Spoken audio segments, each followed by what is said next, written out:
That was Lando's first win. Total upset. Later, Trump claimed he was Lando's lucky charm. But 45 couldn't lay on too much charm because he was gagged. I was in Miami this weekend, and reporters are asking me questions, the same questions like you're asking me, and I have to say I have a gag order. I can't speak about it. Never happened before, ever. Democrats aren't just gagging Trump, they're gagging Biden, too. While Trump's blowing past the Democrat judge's speech limits, Biden's pulling the emergency brake. NBC reporting that the Biden campaign is going to keep the president away from crowds and keep him quiet. Trump's gagged from telling the truth, but Biden's gagged from telling stories like his uncle was eaten by cannibals. They call it less is more. Our campaign believes in quality over quantity. We believe that these touches, these smaller things that are getting directly to the point about what is going on in the stakes of this election are going to be easier for voters to tap into. Quality over quantity? Since when is less Biden better quality? If you like chocolate, you want the whole Hershey bar. You don't just want the Hershey Kiss.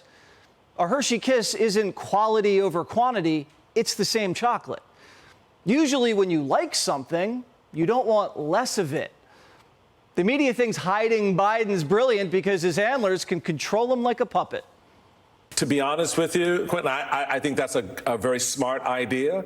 I think for everyone. For everyone, for everyone. I appreciate that approach because it is a way for the president to sort of hit with clarity, stick his points and move on and not get lost and sidetracked. Now, the media believes a puppet reading from a script has a better shot beating Trump than the real Joe Biden. The Biden campaign prefers a quiet puppet, and the media agrees. And how do we know Biden's not in control of his campaign?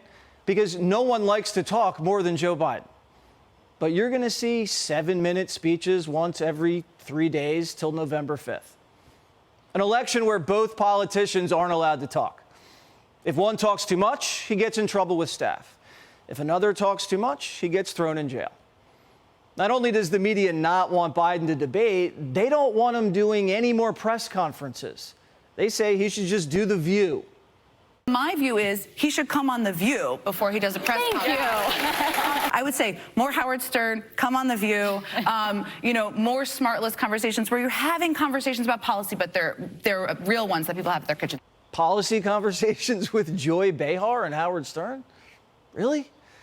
What Jen really means is that she wants Biden to do interviews where no one will ask him why his policies aren't working. Donald Trump's running for president, Joe Biden's running scared. The pandemic's over. Dodging the press back then was safe for an 80-year-old. Dodging the press now, you look scared. Now, if you can't handle Peter Doocy, how can you handle Vladimir Putin? The back to the basement strategy began after Trump started dominating Biden in the polls. Trump's up 4 points nationally when RFK Jr.'s on the ballot and is beating Biden in every single battleground in both the Real Clear Politics and 538 averages. Biden's losing big time on all the major issues. Look at that. The economy, inflation, crime, Israel, the border. It's simple math.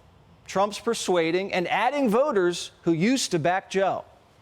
There is significant softness in the support for Joe Biden among core Democrats. In this poll, he's carrying black voters by 61 points. Well, that sounds like a lot, but he carried them by 84 points back in 2020. Latino voters, a very slight Biden edge in this poll, but it was a 21-point advantage in the exit polls back in 2020. And among younger voters under 30, we're actually seeing Trump with a slight edge. That was a big win for Biden last time around.